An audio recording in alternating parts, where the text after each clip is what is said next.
परम सत्कार योग प्यारी सात संगत जी, प्यार से कहना धन निरंकार जी।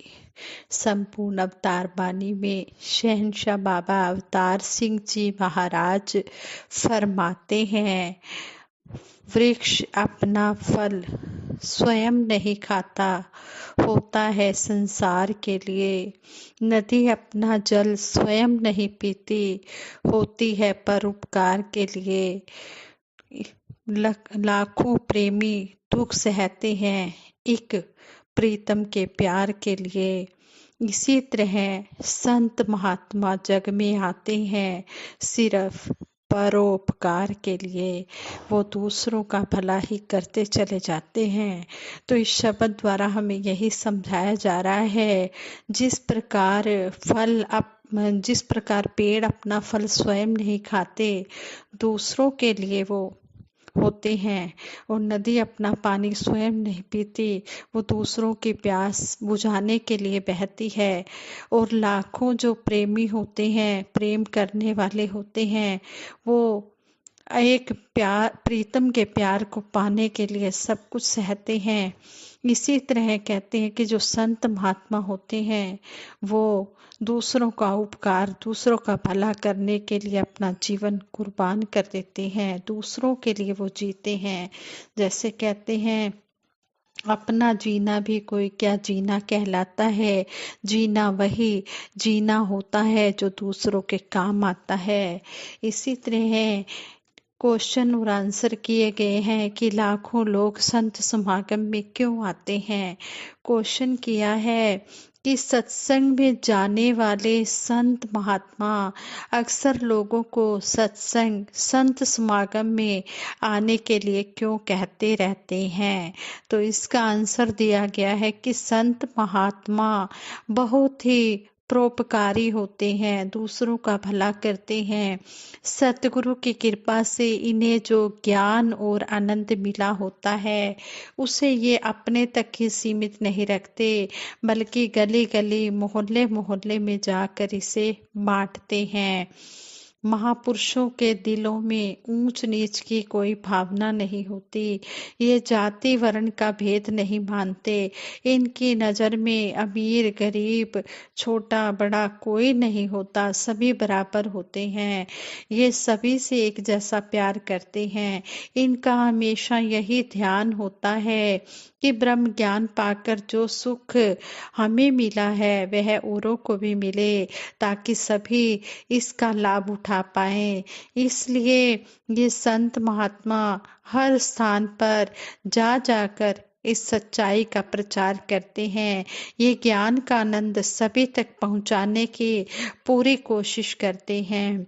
आगे क्वेश्चन किया गया है कि संत समागमों में अलग अलग भाषा, प्रांत और देश वाले लोग एक साथ कैसे रह लेते हैं। यह निरंकार दातार की रहमत है कि संत समागमों में महाराष्ट्र वाले भी होते हैं, गुजराती, सिंधी और पंजाबी भी होते हैं, उत्तर प्रदेश बिहार के भी बहुत से महापुरुष हैं। ऐसा प्रेम के कारण होता है।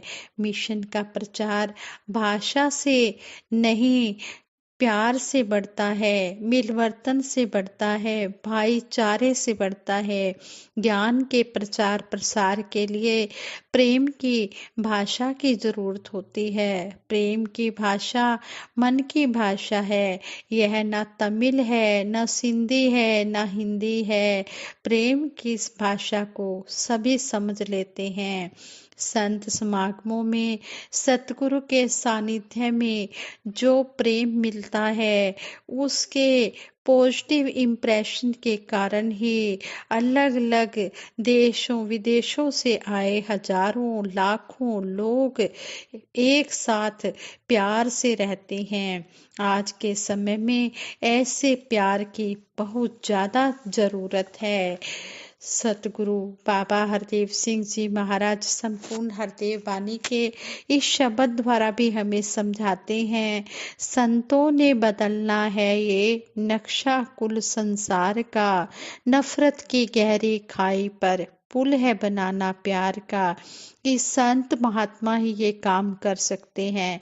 संसार के नक्शे को बदल सकते हैं, नफरत की गहरी खाई को प्यार में बदल सकते हैं, प्यार के पुल बना सकते हैं। ये संत महापुरुष ही कर सकते हैं, और कोई ये काम नहीं कर सकता। पुल बन जाता है तो सारे सहजे आते जाते हैं। जब पुल बन जाता है तो सभी आसानी से आते भी हैं, जाते भी हैं। मिट जाती हैं दूरियां, सब आपस में मिल जाते हैं। फिर सारे भेदभाव खत्म हो जाते हैं, दूरियां खत्म हो जाती हैं, सभी आपस में मिलकर रहते हैं।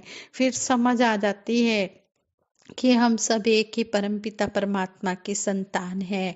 दिलों के अंदर रहे न खाई, ऐसा कर दिखलाना है। आदमी को आदमी के संग मिलाते जाना है।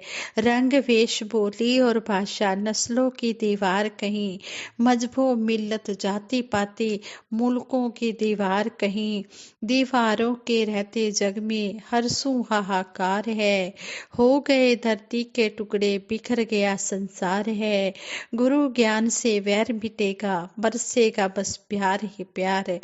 यहाँ पर कितना सुंदर समझाया गया है कि सतगुरु की कृपा से जब ये परम ज्ञान मिलेगा, तभी इंसान के अंदर से, आदमी के अंदर से वैर ईर्ष्या नफरत की भावना खत्म होगी और प्यार ही प्यार बरसेगा। फिर समझ आ जाएगी कि प्यार से ऊपर कुछ नहीं है, हमने प्यार ही प्यार बांटना है। क्या आए थे जग में लेकर, क्या लेकर के जाना है। मुट्ठी बांधे आए जग में, हाथ पसारे जाना है। कहते हैं कि कुछ भी हम संसार में लेकर नहीं आए और कुछ लेकर नहीं जाना। हमने सिर्फ ये प्यार की दौलत ही बांटनी है, प्यार ही प्यार करते चले जाना है। कहे हर देव दीवार रहती, हो जाएगा कुल संसार। जब प्यार की भावना चारों ओर बरसेगी, प्यार का सागर बहेगा, तो कहते हैं कि फिर ये संसार अपने आप ही दीवार रहित हो जाएगा। फिर कोई दीवार नहीं होगी, कोई वैर ईर्ष्या निंदा नफरत की भावना नहीं होगी। फिर चारों ओर दया करुणा प्यार का ही बरसात होगी, प्यार की ही बरसात होगी, प्यार ही बरसेगा। जैसे गीत की वो लाइनें भी हैं, बरसात आता सुख बरसा, आंगन आंगन सुख बरसा। कि फिर हर एक संत महात्मा सभी के लिए यही आवाज देगा कि हे दाता चारों ओर सुख ही सुख बरसा, कहीं पर भी कोई दुखी ना हो, चारों तरफ अमन चैन हो, हर जगह सुख ही सुख हो, सुख ही सुख हो। सुखी हो जाए कुल दुनिया, दाता रहमत कर दे दाता मेहरबान, सबको दे खुशियाँ। सुखी हो जाए कुल दुनिया, रहमत कर दे दाता मेहरबान। भाग्यहीन कोई ना हो, सबके ऊंचे भाग हो, सबके घर में जले जैसे घी के चिराग हों। जब संत महात्माओं को ये प्यार की परिभाषा समझ आ जाती है, तो फिर वो हर एक के भले की कामना ही करते हैं। यही अरदास करती हैं कि हे दातार सच्चे पातशाह सबको इतनी खुशियां देना कि कोई भी जहां में दुखी ना हो, सारे ही सुखी हो। क्योंकि फिर ब्रह्म ज्ञान के बाद जीव को समझ आ जाती है कि हम सब एक ही परमपिता परमात्मा की संतान हैं। फिर यही अरदास निकलती है, सब दा भला करो करतार, मेरी मांग है ये दातार, बख्शो श्रद्धा भक्ति प्यार, करा मैं संतां दा सत्कार। यही अरदास निकलती है कि हे दातार सच्चे पातशाह सभी का भला करना। हम दिल से ये मांग मांगते हैं। जब ये दिल में ब्रह्म ज्ञान बस जाता है, तो अपने आप फिर प्यार ही प्यार बरसने लग जाता है। जिन प्रेम कियो तिन ही प्रभु पायो। जिन्होंने भी प्यार की परिभाषा को समझ लिया है, उसने ही इस प्रभु परमात्मा को पाया है। प्यार से हर एक के मन को जीता जा सकता है।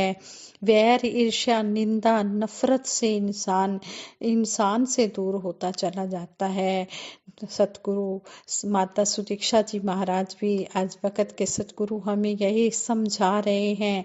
जितने भी गुरु पीर पैगंबर इस धरती पर आए हैं, सभी ने प्यार ही प्यार करने की बात कही है। Love is God, God is love. और आज सतगुरु माता सुदीक्षा जी महाराज भी ये प्यार की परिभाषा ही समझा रहे हैं कि अगर हम इस हरि परमात्मा को पाना चाहते हैं तो हर एक के साथ हम प्यार ही प्यार करते चले जाएं। कोई भी दिल में वैर नफरत की भावना न रखें।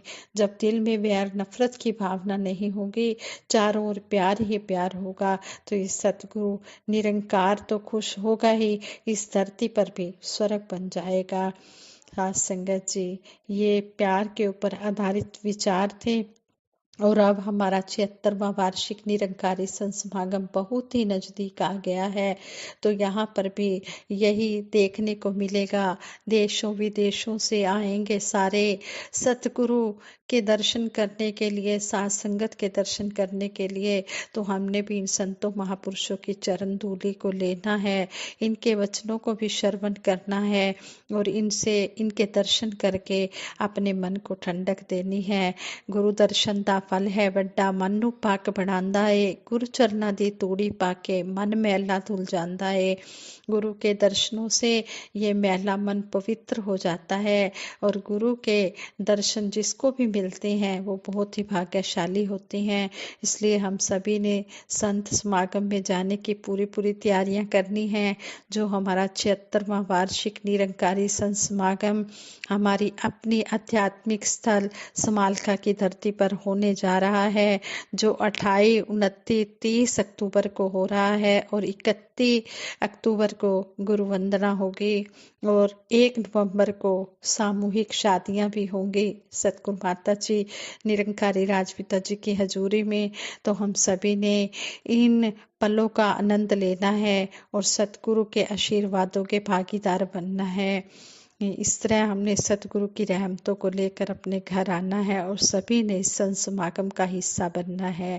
साथ संगत जी विचार करते हुए दासी से बहुत सी गलतियां हुई होंगी, उन गलतियों के लिए आप जी क्षमा करें और सबके भले की कामना करते हुए दासी सिमरन कराएगी। सभी ने मिलकर सिमरन में साथ लेना है। तू ही निरंकार मैं तेरी शरण हाँ, मैनू बख्श लो। तू ही निरंकार मैं तेरी शरण हाँ, मैनू बख्श लो। तू ही निरंकार मैं तेरी शरण हाँ, मैनू बख्श लो। तू ही निरंकार मैं तेरी शरण हाँ, मैनू बख्श लो। बोलिए सतगुरु माता सुदीक्षा सविंदर हरदेव जी महाराज की जय। निरंकारी राजमाता गुरुबचन अवतार की जय। साथ संगत जी प्यार से कहना धन निरंकार जी।